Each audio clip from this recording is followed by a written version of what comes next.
Kā atjaunot attiecības, izmantojot mīlestību pret sevi.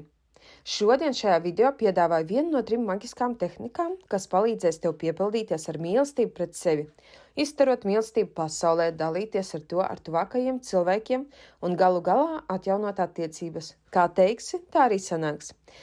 Pirmā metode. Luīzas Hēs tehnika – spogulis. Šo vingrinājumu ieteicams darīt bieži, lai paaugstinātu pašvērtējumu un audzinātu mīlestību pret sevi. Tas ir ļoti efektīvi. Šī vingrinājuma būtība ir skatīties spogulī un maigi sev atkārtot. Es tevi mīlu. Labāk, protams, saukt vārdā. Sāc dienu ar šo tehniku un tādējādi uzstādi noskaņojumu uz visu dienu. Bet principā to var darīt jebkurā laikā.